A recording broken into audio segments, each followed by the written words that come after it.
एक बार तुंगभद्रा नदी के तट पर एक ब्राह्मण आत्मदेव निवास करते हैं। इनकी पत्नी है जिसका नाम है धुंधली। सब प्रकार के सुख है आत्मदेव को, लेकिन एक सुख नहीं है और वो है पुत्र सुख। वैसे तो संसार में 7 सुख होते हैं।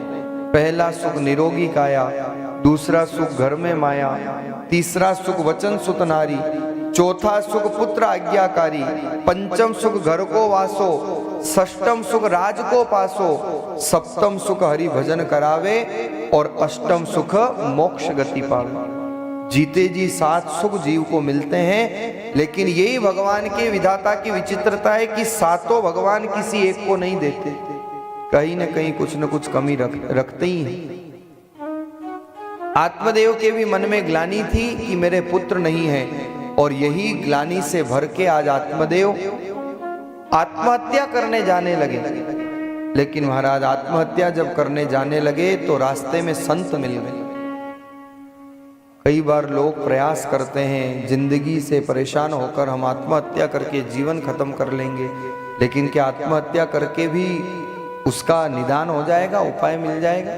न जाने किन किन योनियों में भटकना पड़ेगा। और वैसे तो आत्महत्या शब्द ही उपयुक्त नहीं है, क्योंकि आत्मा की हत्या तो होती नहीं है, हत्या तो देह की होती।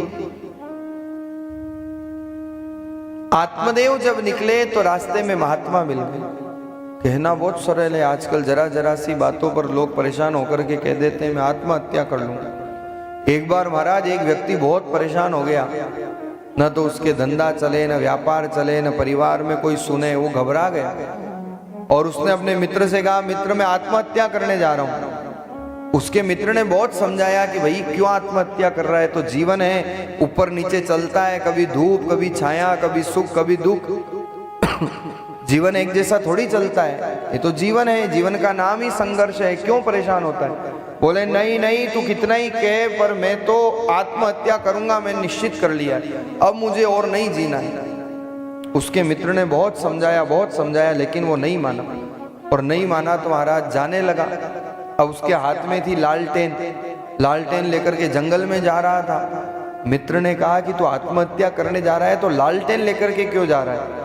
उसने कहा माफ करना मित्र, लालटेन तो मैं इसलिए ले जा रहा हूं कि रास्ते में कोई सांप बिच्छू मुझे नहीं काट खाए।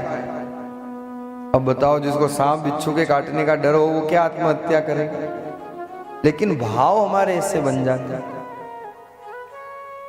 आज आत्मदेव भी निकले आत्महत्या करने के लिए, पर रास्ते में संत मिल गए और महात्मा मिल गए। तो भगवान के लाडले भक्त तो थे ही आत्मदेव।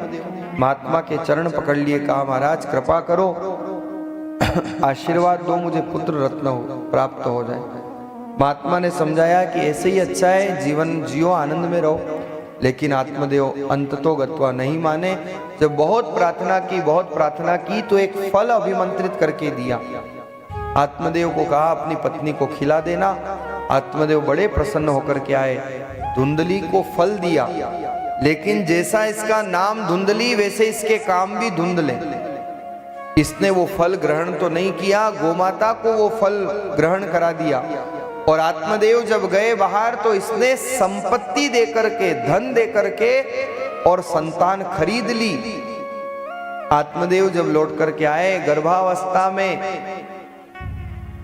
नाटक करने लगी, कपड़े बांध करके पेट पर कि मैं गर्भवती हूं। लेकिन आत्मदेव जब आए तो महाराज कहती है कि पुत्र रत्न हुआ है और ये मेरा बेटा है, मैं नाम रखूंगी। ये धन देकर के खरीदा गया पुत्र था, नाम रखा धुंधकारी। और जैसी धुंधली वैसा ही ये धुंधकारी दिन रात माता पिता को कष्ट देता, दिन रात माता पिता को परेशान करता। लेकिन महाराज संतों के द्वारा दिए गए उस अभिमंत्रित फल का प्रभाव ऐसा हुआ, धुंधकारी महाखल। एक तरफ तो ये दुष्ट धुंधकारी, लेकिन आज गो माता ने जब वो फल पान किया तो गो माता के माध्यम से धरती पर गोकर्ण जी महाराज का आविर्भाव होता है। देवता लोग पुष्पों की बरसात करते हैं, जय जयकार करते हैं। बोलिए गोकर्ण जी महाराज।